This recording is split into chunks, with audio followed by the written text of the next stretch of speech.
Good evening, I'm Amna Nawaz. And I'm Jeff Bennett. On the NewsHour tonight, the Trump administration says it will provide half of the regular food stamp benefits amid the government shutdown in response to a court order. It's Democratic Socialist Zohran Mamdani's race to lose in tomorrow's New York mayoral election that could change the future of the city and the Democratic Party. We want the city to be more affordable. We want people to be fed. We don't want ice on the street. And I don't know if I trust in other candidates to be able to do those things. And the Israeli military's former top lawyer is arrested for leaking a video that allegedly shows severe abuse of a Palestinian detainee.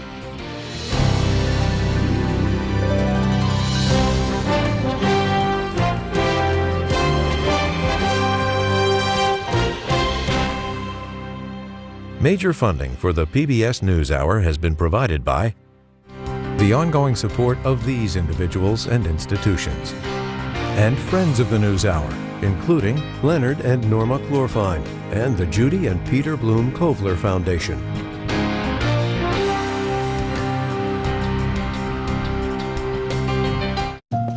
A law partner rediscovers her grandmother's artistry and creates a trust to keep the craft alive. A Raymond James financial advisor gets to know you, your passions, and the way you enrich your community. Life well planned. That future? It's out there waiting. And so is everything between now and then. For almost 150 years, One America Financial has believed in the kind of certainty that supports the journey every step of the way. Certified financial planner professionals are proud to support PBS NewsHour. CFP professionals are committed to acting in their clients' best interest. More information at letsmakeaplan.org. And with the ongoing support of these individuals and institutions.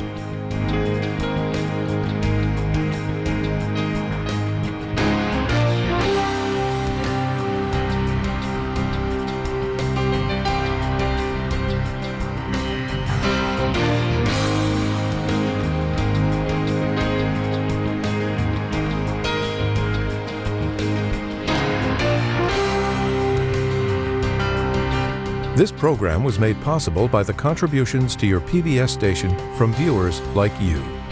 Thank you.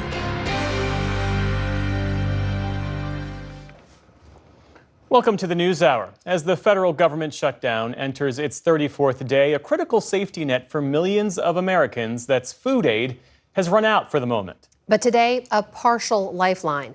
The Trump administration says it will soon resume making some food aid payments. That's after two judges ruled that the government must keep the Supplemental Nutrition Assistance Program, or SNAP, running. Millions of Americans still are facing hurdles and questions about when they'll start receiving those benefits again. Lisa Desjardins has the latest on that and the shutdown. People trying to get some food for the family. In New York over the weekend, a noticeable queue winding around a local food bank. We have a very long line today, usually, more than usual, because of all the challenges that people are going through. As SNAP benefits went into limbo Saturday, that line was not unique. This is a nonprofit in Somerville, Massachusetts. This week we've seen about approximately a 15 to 20% uptick in number of guests that we've seen in our pantry. A lot of people have donated to us in the past couple of days, which is very helpful.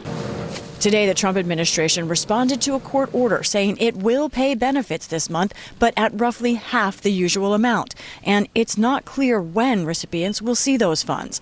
More than 40 million Americans depend on SNAP, formerly known as food stamps, to help them get by each month, including single mother of four, Heather Ann Falta.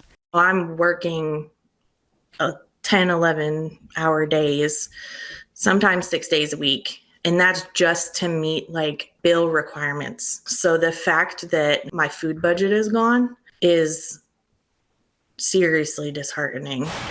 SNAP costs about $8 billion per month. It is out of normal operating funds because of the shutdown. The contingency fund, approved by Congress, still has more than $4.6 billion in it, but that won't cover a full month. Last week, two federal judges ordered the administration to use that to keep SNAP payments flowing. The Trump administration says that will happen, but the process of loading SNAP cards can take up to 2 weeks in some states. For one SNAP recipient at a food bank near St. Paul, Minnesota, the delay is alarming. My wife died the prices of the foods went up, and boy, I had to get that SNAP, and I'm glad I'm getting it. But now the government wants to take it away from us, and I feel that we need it. We're old. I just want to have the government know, don't take it away from me, otherwise you're sentencing me to death. Also today, news that the Trump administration found some $450 million for the WIC program that provides nutrition to women, infants, and children. Sources on Capitol Hill and the National WIC Association said that could last another 3 weeks. Meanwhile, the growing effects of the shutdown pose concerns elsewhere. And at Houston's airport, massive lines ran throughout the weekend as fewer TSA agents came to work. Today, Transportation Secretary Sean Duffy warned of more problems as air traffic controllers continue to work without pay. We are 2,000 to 3,000 air traffic controllers short. I'm trying to put more air traffic controllers into the system, and what this is doing is making it more challenging and actually taking controllers out of the system. So I think this has long-term impacts. The fact is very simple. Back in Washington, party leaders still are not negotiating. House Speaker Mike Johnson again insisted Democrats must reopen the government first before any bigger deals can be struck. Schumer and Jeffries and their colleagues fear political retribution from the far-left activists in their party more than they fear the consequences of keeping the government closed for weeks on end. This as enrollment season has begun for millions of Americans who get health care from the Affordable Care Act, even as they face uncertainty about final costs. Democrats want to extend subsidies, which run out in weeks, and they want Republicans to call the House back to session. They're on a taxpayer-funded vacation, while hardworking federal employees have been furloughed or being forced to work without pay. While Washington remains at an impasse, millions of Americans wait, some of them in long lines on their feet. For the PBS NewsHour, I'm Lisa Desjardins. We're going to spend some time now focusing on what these delays and cuts in food aid mean for Americans at both the national and the local level. Let's start with the national picture. For that, I'm joined by Cindy Long, former Deputy Undersecretary of the USDA's SNAP program. Welcome. Thanks for being here. I'm happy to be here. Thank you. Let's just start with your reaction to the latest here. Federal judges say that freezing SNAP payments is unlawful. The Trump administration says it will restart those payments, but only paying people half the amount they normally get. What's your reaction to that? Well, I'm certainly glad that the administration is going to comply with the court order and utilize all of these contingency funds that are available and have always been understood to be available to fund SNAP. But as we learned, there's not enough there to cover the full month of November benefits. So, and there will be some, challenges getting these out as timely as possible, given the delay that occurred because of the decision not to use them.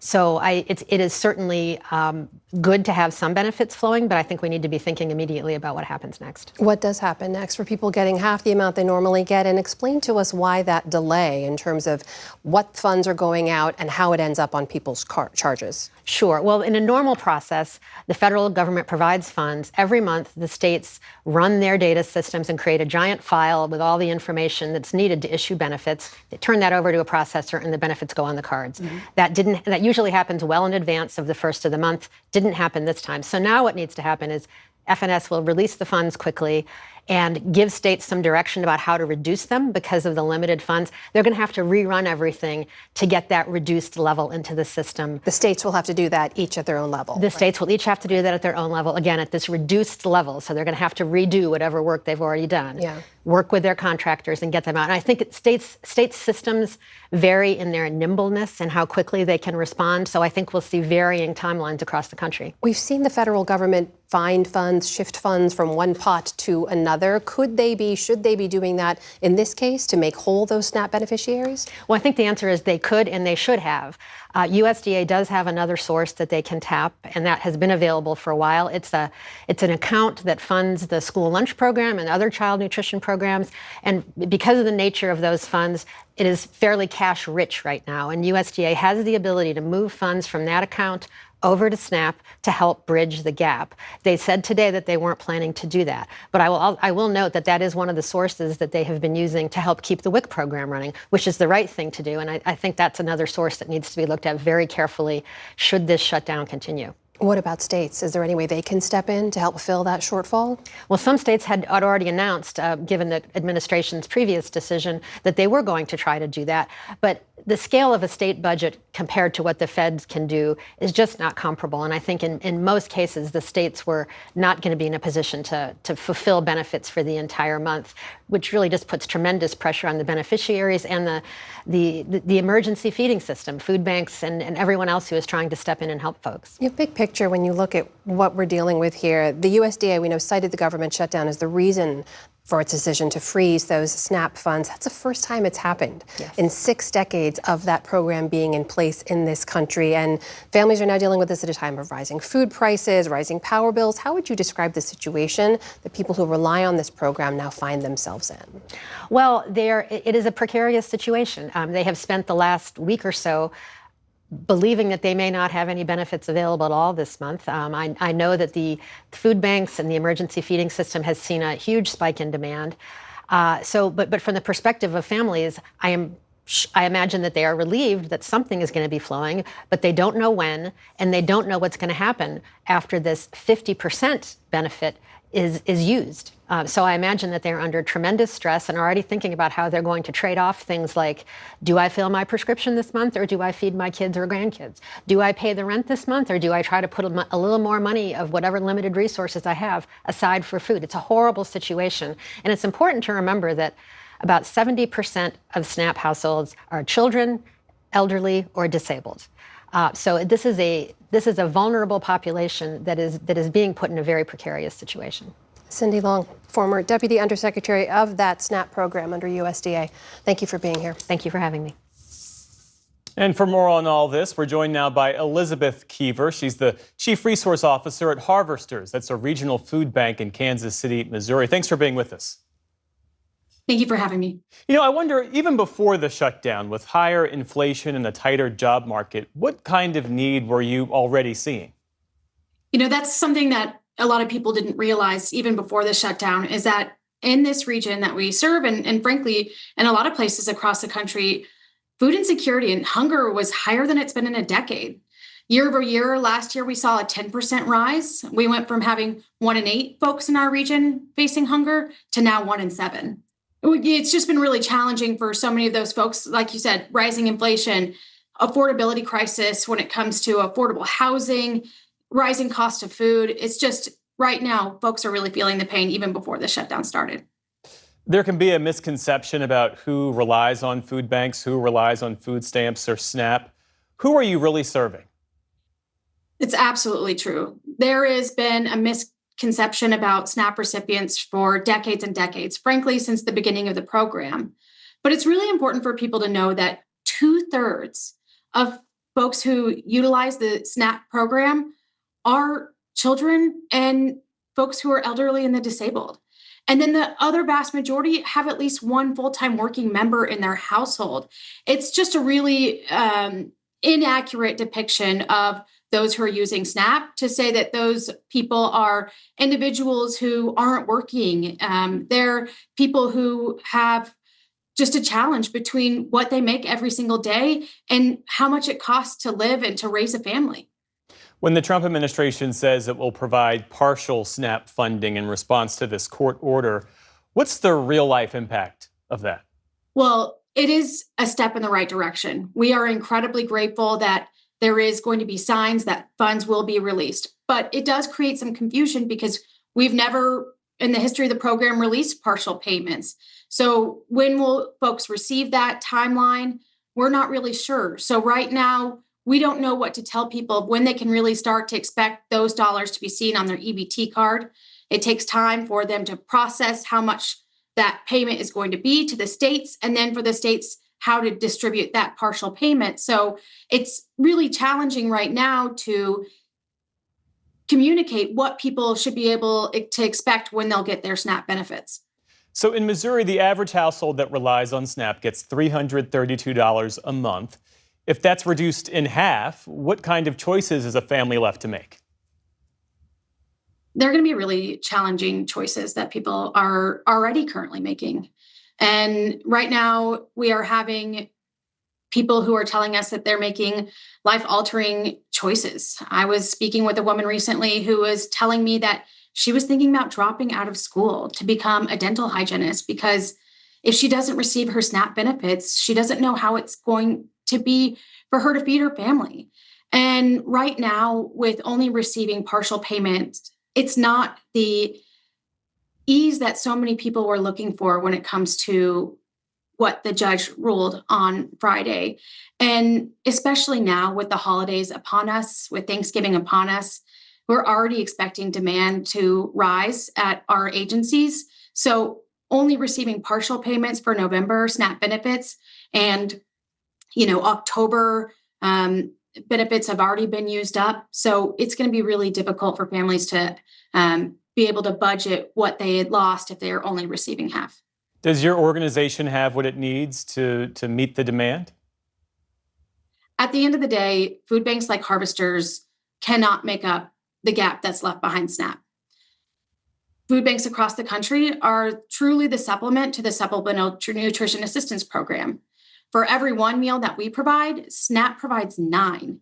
And in Jackson County, Missouri alone, the amount that is expected in SNAP benefits exceed our total annual fundraising that we receive as an organization. So it is a massive gap that food banks cannot fully fill. But right now, what I can tell you this, our organization is doing everything we can to bring in as much inventory and put it out to our partner agencies. And we're going to do whatever we can to try to reduce the pain that so many are feeling as a result of this government shutdown. Elizabeth Kiever with Harvesters, that's a regional food bank in Kansas City, Missouri. Thanks again for joining us. Thank you.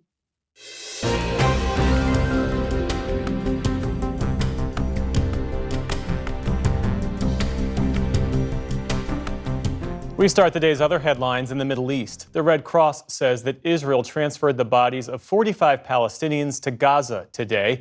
It comes after Hamas handed over the remains of 3 Israeli hostages a day earlier.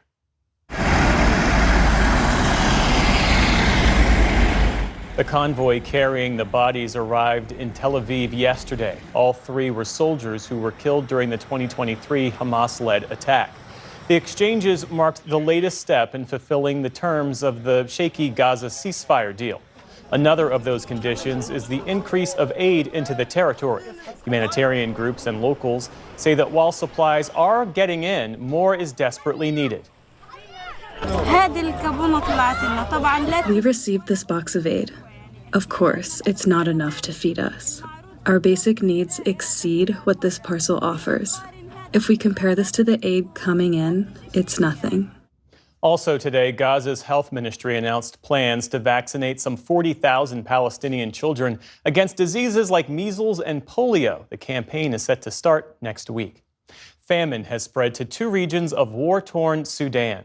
The Integrated Food Security Phase classification, that's the leading international authority on hunger crises, says El Fasher and the town of Kadugli are experiencing starvation, extremely high levels of malnutrition, and death.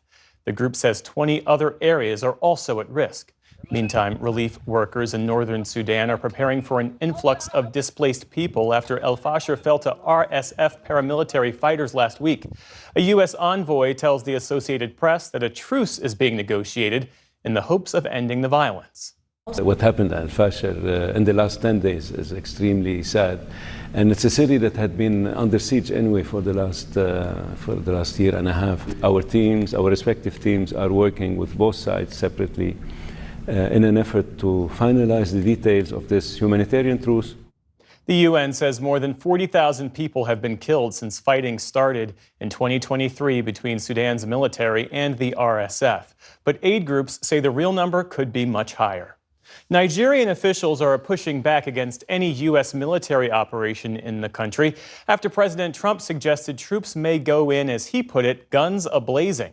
A government spokesperson said such talk is aimed at forcing a conversation about violence in the West African nation. They're killing record numbers of Christians in Nigeria. Speaking to reporters on Air Force One last night, the president reiterated his claim that the Nigerian government allows the persecution of Christians, which the government there denies. In the Italian capital of Rome, part of a medieval tower collapsed today, trapping 1 worker inside and seriously injuring another. Firefighters were trying to rescue workers through a window after an initial collapse when the structure gave way again.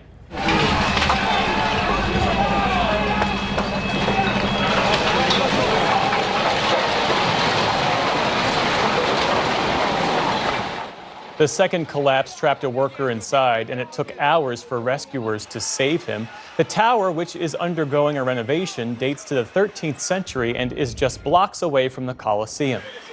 The Dodgers celebrated their second straight World Series win with a victory lap through downtown Los Angeles today. Aboard a fleet of double-decker buses, the team enjoyed showers of confetti and cheers from tens of thousands of fans who lined the streets. The Dodgers won their third title in 6 years after beating the Toronto Blue Jays in a decisive Game 7 this past weekend. Consumer goods giant Kimberly-Clark is buying Tylenol maker Kenvue in a deal worth about $48 billion. The pain reliever has been in the spotlight recently amid unproven claims by President Trump and Health Secretary Robert F. Kennedy Jr. that Tylenol is linked to autism. Shares of Kimberly-Clark fell more than 14% today. Elsewhere on Wall Street, stocks ended mixed to start the week. The Dow Jones Industrial Average fell more than 200 points. The Nasdaq rose more than 100 points. The S&P 500 also ended a touch higher. Three-time Oscar nominee Diane Ladd has died. You don't like me very much, do you? Not very much, no. Honey, that's okay. I've been dumped on by kings in my time. Ladd was known for roles in Martin Scorsese's Alice Doesn't Live Here Anymore and David Lynch's Wild at Heart. She also appeared in films like Chinatown and Primary Colors, along with many TV appearances over her 6-decade career. Ladd's passing was announced today by her daughter, Oscar-winning actress Laura Dern, who called her a profound gift of a mother. Diane Ladd passed away at her home in California. She was 89 years old.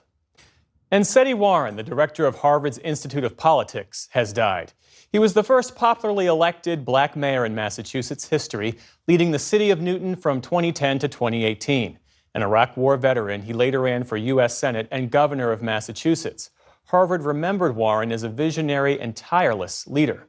He passed away suddenly at his home in Newton. He was 55 years old. Still to come on the NewsHour, Israel responds to a leaked video that allegedly shows abuse of a Palestinian detainee.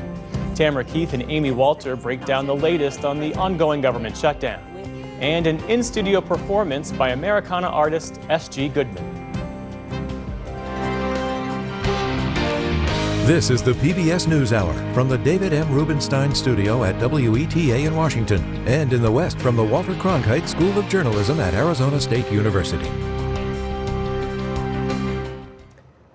Authorities in Israel have detained the Israeli military's top lawyer, a 2-star general, and accused her of leaking video that allegedly shows Israeli soldiers assaulting a Palestinian detainee. The general resigned on Friday, but then disappeared over the weekend, causing her family to report her missing. Nick Schifrin reports that her saga renews an intense debate about how the legal system treats Israeli soldiers and Palestinian detainees. In Israel's Sde Daman detention camp, alleged abuse caught on camera. It's July 2024, and Israeli soldiers forced a Palestinian prisoner into a corner. In footage aired on Israel's Channel 12 behind riot shields, the prisoner is allegedly sexually assaulted. The abuse goes on for several minutes. The footage has stunned Israel, in part because of its content, but also because of its source. Israel's top military lawyer, Major General Yafat Tomer Yerushalmi, the military advocate general, was forced to resign on Friday and admitted to releasing the video. Today, she's under arrest, facing prosecution for obstruction of justice, fraud, and abuse of office. This weekend, Israeli Prime Minister Benjamin Netanyahu called it a catastrophe. The incident in Sde Daman caused immense damage to the image of the State of Israel and the IDF, to our soldiers. This is perhaps the most severe public relations attack that the State of Israel has experienced since its establishment. Last summer, the soldiers were charged with abuse, but not sexual crimes. But it still prompted right-wing protests and demands they be released. We're here to let everybody know nobody will touch our soldiers, our brothers in arms. Tomer Yerushalmi says she released the video so the public would understand the seriousness of the charges. She has insisted that Israel benefits from abiding by the rule of law, as she said in September 2023. The IDF's international legitimacy efforts are greatly benefited by the aura, the protection with which the justice system provides it. Yesterday, the reservist charged with abuse appeared in public and accused Tomer Yerushalmi of spoiling their case. You've done a field trial on us in front of the cameras, as if you've already decided who's guilty. We will continue to fight for justice for ourselves, for everyone who came out in uniform and defended our home. This weekend, Tomer Yerushalmi briefly went missing, and police found her abandoned car with a note.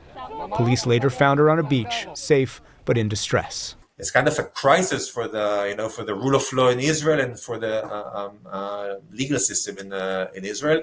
Eran Shamir Borer is the director with the Israel Democracy Institute and served in the Military Advocate General's office for 20 years. He's now a colonel in the reserves. Why is it a crisis today for the rule of law? This is the body within the IDF which is in charge of, enforcing the law within IDF ranks, both ensuring that IDF soldiers conduct themselves and the IDF conduct itself in a lawful manner, but also holding those that may have violated the law, hold them accountable. It's like the beacon of justice and truth within the IDF.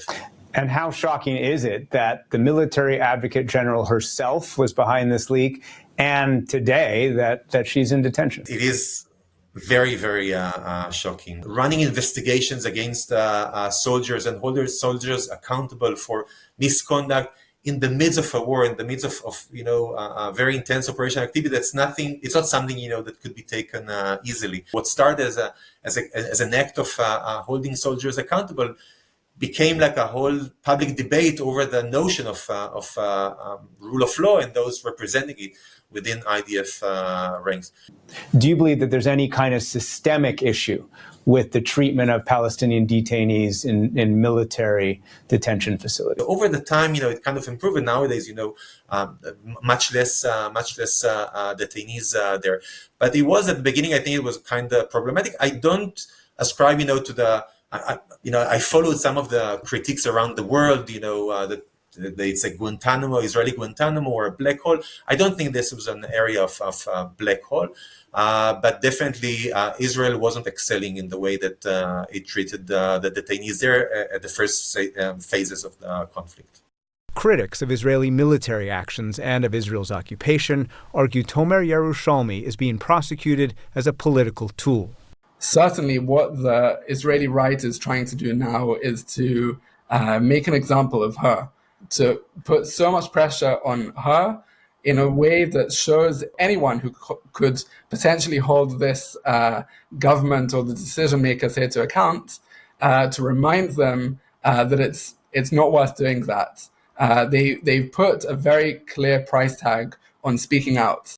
Joel Carmel is a former Israeli soldier and the advocacy director of Breaking the Silence, a left-wing organization of former soldiers. He argues the real issue is not the video, it's the alleged abuse. Detainees being made to sit cross-legged all day, every day in rows, not to move, not to speak. Anyone who moves is made to stand up and is punished by having to hold their hands over their heads for prolonged periods of time. A lot of people are referring to these as torture camps. At least 70 people came into Sde Timan alive and left dead. And that's something that really needs to be thoroughly investigated. There's not a huge constituency, Joel, for the argument that you're making for breaking the silence in general in Israel. Why do you find it important to keep making these arguments? And do you believe that Israelis are listening? No one likes a mirror being held up to them to talk about, bad things that they or we as a society have done. We all want to feel like we were justified in doing everything we did. And yet it's important for us as people who care about very basic values, Jewish values. I think it's a real shame that over so many years of occupation, we've reached this kind of level of dehumanization, but we have to carry on doing this work. A video and a fallout that's become a test for how Israel treats detainees, its own soldiers, and the rule of law. For the PBS NewsHour, I'm Nick Schifrin.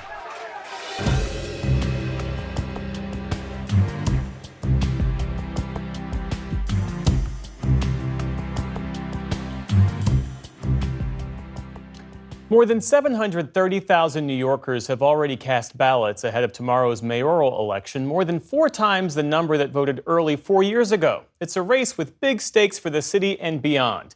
Democratic Socialist Zohran Mamdani has vaulted from a relatively unknown state legislator to the frontrunner to lead the largest city in the country. William Brangham reports on what his potential victory means for New York City and the larger Democratic Party.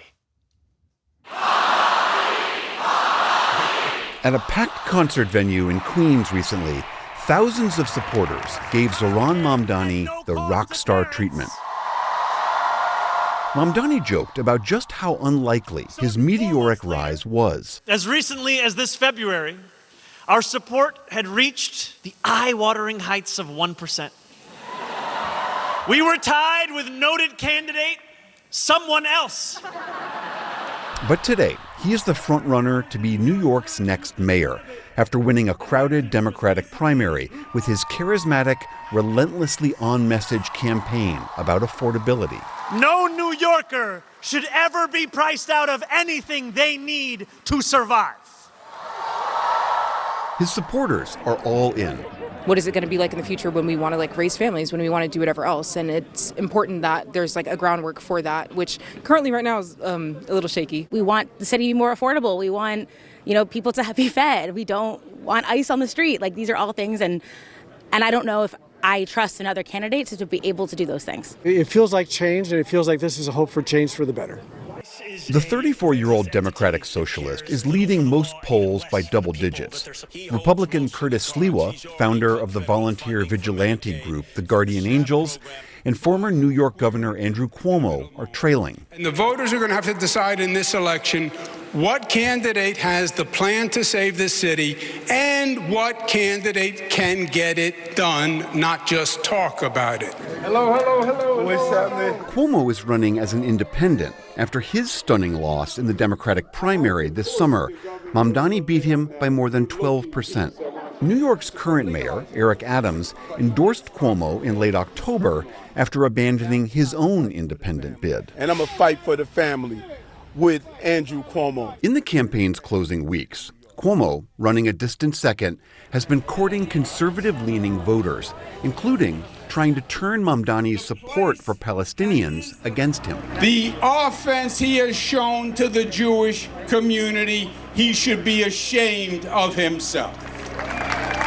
At a gathering in Queens organized with local Jewish groups, some Cuomo supporters described him as a lesser of two evils. To be quite frank with you, I'm not a huge Cuomo fan, but I think he's the only one that has even a reasonable shot of defeating Mamdani, and that is my number one priority. As a Jewish person with all the anti-Semitism going on, he wouldn't condemn Hamas in the immediate aftermath of the October 7th atrocities. He is just a menace and a danger in so many ways.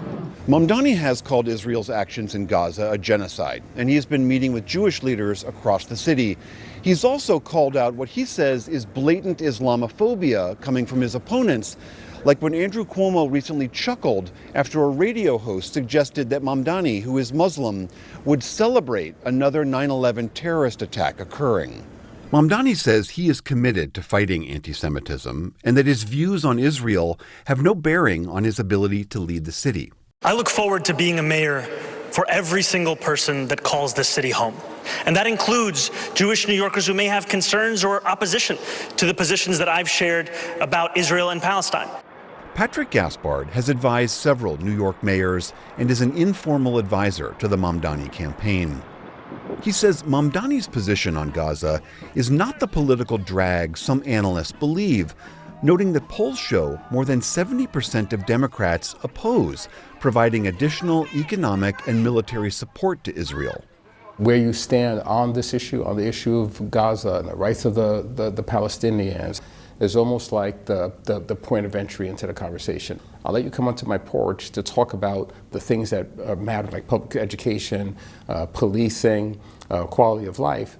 But I need to know where you stand on an issue that is troubling my soul every time I go on social media. We have a plan to take the most expensive city in the United States of America and make it affordable. Gaspard also credits Mamdani's canny deployment of snappy social media videos. So get ready to see a lot more scary videos of this face on your TV. Alongside old-school organizing, his campaign recruited a volunteer army 80,000 strong.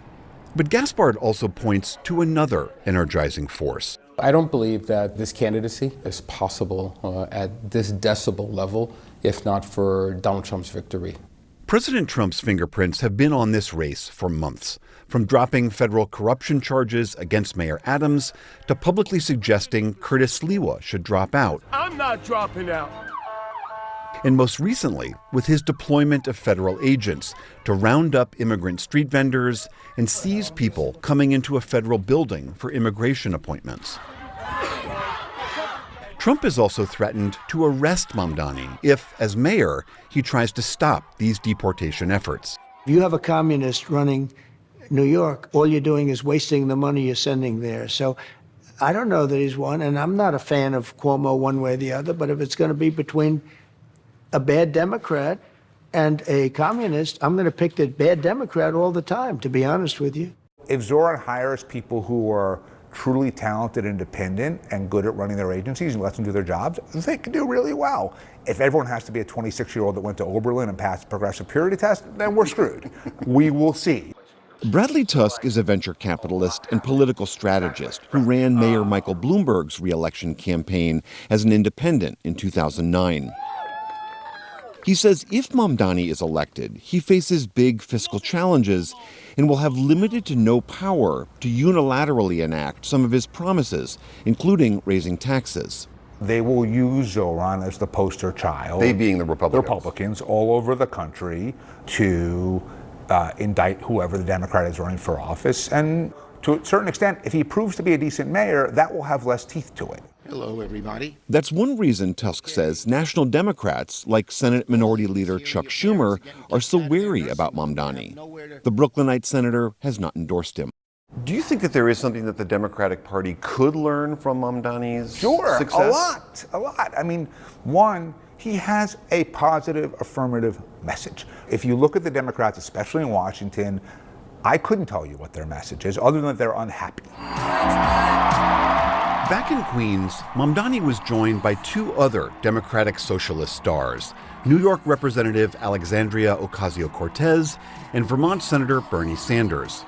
Their plea in the final days of the campaign, don't take any momentum for granted.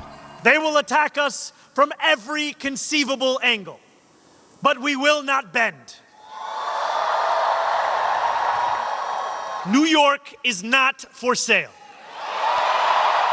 For the PBS NewsHour, I'm William Brangham in New York City. With more on what to expect from tomorrow's big races, on the president's lengthy interview as well, and what is soon to be the longest government shutdown of all time, we turn now to our Politics Monday duo. That is Tamara Keith of NPR and Amy Walter of the Cook Political Report with Amy Walter. Good to see you both. Hello. Good to be here. So you saw William laid out there, all eyes tomorrow on this New York mayoral race. You've got Democratic Socialist Zoran Mamdani leading in the polls against Andrew Cuomo and Curtis Sliwa. Meanwhile, in Virginia, you've got Democrat Abigail Spanberger running for governor against Lieutenant Governor Winsome Earl Sears. And in New Jersey, another moderate Democrat, Representative Mikey Sherrill, taking on Jack Ciattarelli. And we saw this weekend former President Obama stumping for both. Take a listen to what he said. 60 Minutes was forced to pay me a lot of money because they Let's took face it, our country so bad it was politics. election changing 2 nights before the election. Right now. It's hard to know where to start because every day this White House offers up a fresh batch of lawlessness and recklessness. Hey, wait, don't boom. Vote. You heard a little bit of the President Trump there. We'll hear from him in a moment as well. But Amy, when you look at this, what does it say to you about the Democratic message and what are you watching tomorrow? Yeah, well, as you know, I love a good election day, and I especially love the very first election after a presidential election. Yeah. because it is a chance to get the real political temperature. We've been spending most of this year talking about what happened last year.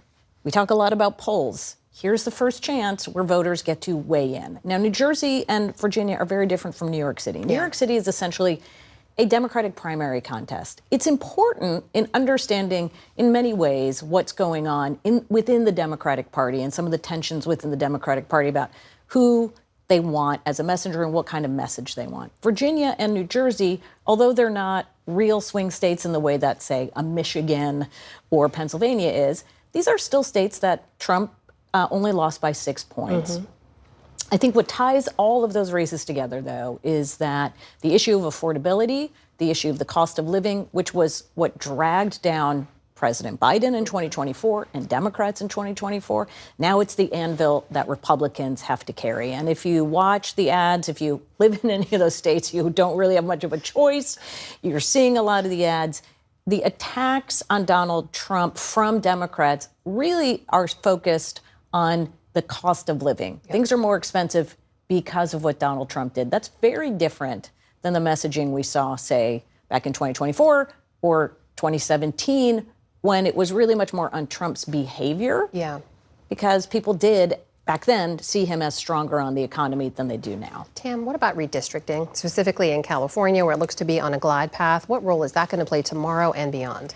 Yeah, so the redistricting in California, that is a ballot measure that, as you say, is polling quite strongly in the yes camp. That would temporarily overwrite the independent district lines drawn by the Independent Commission and gerrymander it to give Democrats more seats in California. Yeah. The ballot language there specifically says it is counteracting Republican efforts in Texas to draw district lines there. President Trump wanted Texas to make more Republican seats. California said, all right, we'll make more Democratic seats. That appears to be where that's headed. What that means for the midterms is there are other states that the president is trying to pressure Republican states to draw their lines differently to give Republicans an advantage. But if California does pass this, then the immediate advantage that President Trump was supposed to have, wanted to have in the numbers of the House of Representatives, the number of races that would be destined to go Republican, that he would lose some of that advantage. And he has been governing as someone who doesn't need to run for re-election, no matter what he says, and has essentially been governing to his base. He has been doing whatever he wants to do, however he wants to do it, because he doesn't really have to worry about electoral consequences for himself, but he will have to worry about it in the House. And so that's one of the consequences that could come out of this. Well, let me ask you about the message he's been delivering, because he did sit for a very lengthy interview with CBS News with Norah O'Donnell. A portion of it aired last night on TV. An extended over hour-plus version was posted online. And in it, he talked about the fact that the network's under new leadership, under Bari Weiss, who's been a critic of mainstream media. And he also referenced the lawsuit that he had against CBS about their interview with Vice President Harris. Take a listen to President Trump. 60 Minutes was forced to pay me a lot of money because they took her answer out that was so bad it was election changing 2 nights before the election, and they put a new answer in. And they paid me a lot of money for that. You can't have fake news. You've got to have legit news. What stood out to you from the interview, Tam? What actually stood out to me from the interview wasn't that part, but was when he was asked about the economy, this issue that we've been talking about is a real issue for him. He said, well, people's 401ks are up. The stock market is doing well. And she pressed him on, well, what about other people? What about people who don't have 401ks and their grocery prices? And he was fairly dismissive. I think that he is clearly still trying to figure out how to message around the economy when his sort of traditional approach of just cheerlead isn't really connecting with the way a lot of people are feeling about it. Yeah, also wrongly stated grocery prices are coming down. We shouldn't. Yeah, and I noticed the exact same thing. And Norah O'Donnell, again, went to him with, well, people say that they're suffering from higher prices. Are you going to address this? And he pivoted to talk about sanctuary cities. He talked about cashless bail. He talked about crime, which right now is the one place where he has something of an advantage. So I think Tam's point is correct that he's still trying to figure out, how do I talk about the economy when people are feeling bad about the economy. He tried to also spend a lot of his time blaming the Biden administration, much like in that clip that you showed. There was a lot of retrospective, not a lot of focus on what things are going to look like in the future. Meanwhile, day 34 of the government shutdown, there's new polling from NBC that shows the majority of Americans are blaming Trump and Republicans for that shutdown. Some 52%, 42% are blaming Democrats. Amy, Mr. Trump also said in the interview his plan to end the shutdown is to keep voting and that eventually Democrats will give. Will they? Yeah. It seems as if there is more hope among some in the Senate that there will be an off-ramp soon, that moderate Democrats are sitting down speaking with Republicans. But I thought the president in the 60 Minutes debate made it very clear that he's not interested in being part of the solution. In fact, his other answer for how to solve this is Republicans just get rid of the filibuster. We don't really need those Democrats anyway. Yeah, and President Trump I did an analysis of his travel over the month of the government shutdown, and he has been on the road 15 days. He has done 2 foreign trips. He has golfed 5 times. He has traveled a lot. Presidents typically during a government shutdown, including President Trump in his first term, canceled overseas travel because they wanted to be back in the U.S. negotiating, trying to bring the crisis that is a government shutdown to an end. But President Trump's approach is very different. It's in line with the House of Representatives, which is sort of following his lead. They say, we voted on the short-term spending bill. Our work is done. There's nothing to talk about. And what better way to send that signal than the President of the United States leaving the country twice? Tamara Keith, Amy Walter, always good to start the week off with you both. Thank you. Welcome.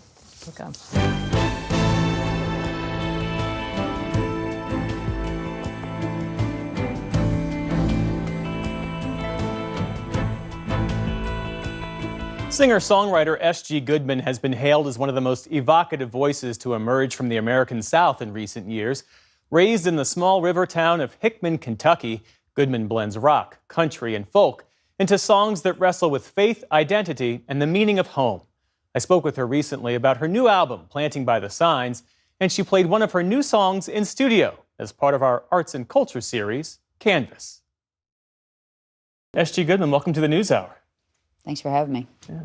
You grew up in the small town of Hickman, Kentucky, in a small farming family in the Southern Baptist tradition. What about that upbringing shaped your worldview and your desire to perform music? Well, you know, a lot of people ask me when my first concerts were, and I always respond, I went to 3 a week at church. And, you know, there's a lot of different ways you can be introduced to music, but that's how I feel like I learned how to sing. So I would associate different ways of singing with actual people. And I think that has made me look at music a lot differently. And I feel like it was pretty special. This album, the title, Planting by the Signs, it draws from that old practice of timing planting to the lunar cycle. Why did you root this album in that belief? Well, I have nieces and nephews, and, you know, I think there's a certain part in everybody's life when you look around and you're like, oh, I'm getting older, and it just kind of hit me that I was going to be the story keeper and be the one who also passes them down. My family practiced by the signs, but in a passive way. They weren't, you know, saying, oh, we're doing this because the signs are in the head. It was just, I think, something that was told by their grandmothers, and that was the way it was taught to me. I wanted to put this in the medium of music so that not only maybe my nieces and nephew could experience it in a different way, but other people could come across this old belief system. Tell us more about it for people who aren't familiar with Planting by the Zodiac. What does it involve? Just to put it simply, it is, you know, the moon affects water, so anything comprised of water. A lot of people noticed or believed there were different outcomes of things done at different moon phases. And this isn't just about planting. I mean, my brother, he cuts his hair by the signs. Really? Yes, and, you know, shingles on your house, old wooden shingles, during certain moon phases, say like in a moist phase of the moon, old people would say they might curl up. So there's a lot to it, more than just planting crops. Many cultures have practiced this, but I was really interested in how it is still prevalent in the South and Appalachia, especially. Some of these songs, structurally, they defy convention. Some drift beyond the verse and the chorus. There's silence, there's a lot of breath in others. Was that intentional? I think I've made a decision before writing this album that I was going to chase the story in every song and really let the song kind of lead the way. And if it turned out to be 9 minutes, then that's what the song wanted. But, you know, I really wanted to showcase storytelling in my songs. And I think that that's what they naturally wanted to do. The song you're about to perform, I'm in Love, what inspired it? Well, you know, probably love. I would say that's a good start. But I had a friend, another artist, who kind of pointed out to me that, you know, maybe I should try writing a happy love song for once. And I got pretty goofy with it. I, you know, name dropped Walmart in there, which I feel like is an ode to my rural community and upbringing. And I just had fun with it. I love the song, and I'm excited to share it with y'all. S.G. Goodman, the album is Planting by the Signs, and this is I'm in Love.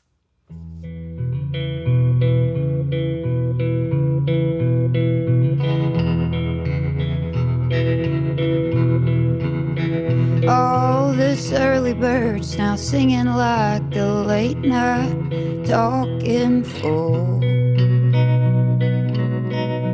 I've been trespassing on my neighbors, swimming naked through their pools. Well, I've forgotten all my friends, but I know they can tell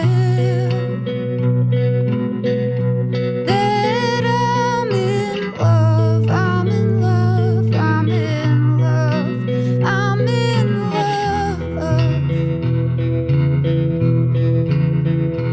I've been crying at commercials on the hotel television set, and I've been lying on my taxes, writing off the things that I ain't bought yet. RSVP'd invitations, knowing in my heart that I'll never show. Yeah, I'm in love, I'm in love, I'm in love, I'm in love.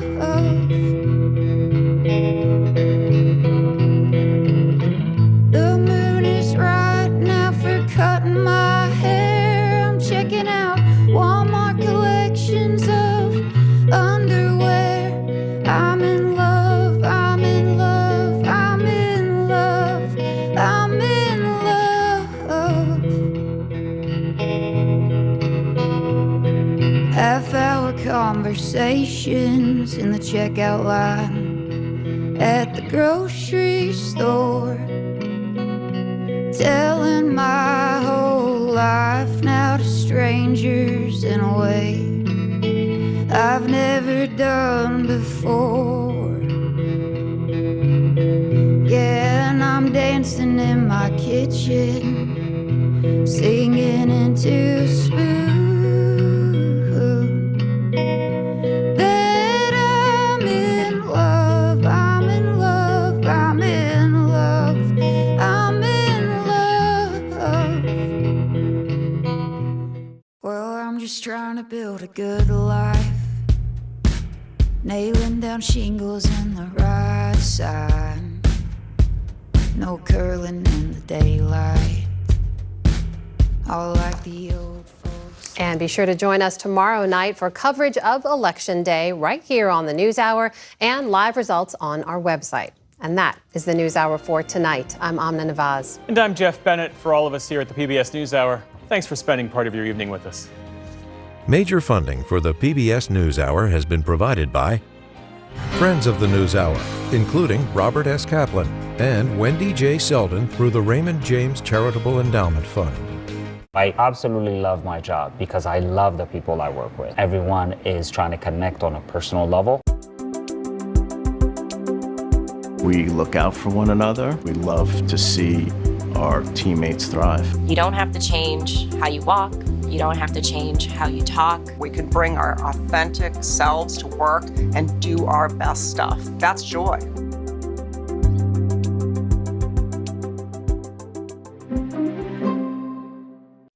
In 1995, two friends set out to make wireless coverage accessible to all.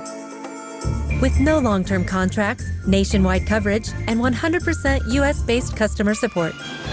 Consumer Cellular. Freedom calls.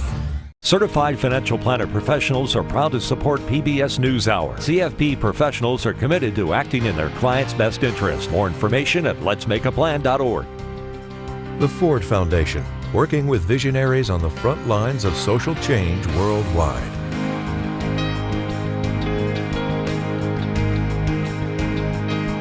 The John D. and Catherine T. MacArthur Foundation, committed to building a more just, verdant, and peaceful world. More information at macfound.org. And with the ongoing support of these institutions.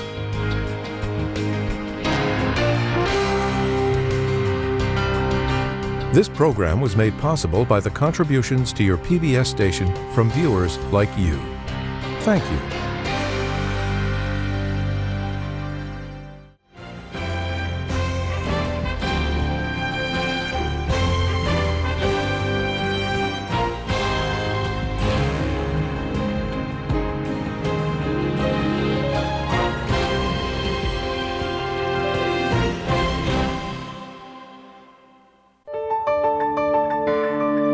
You're watching PBS.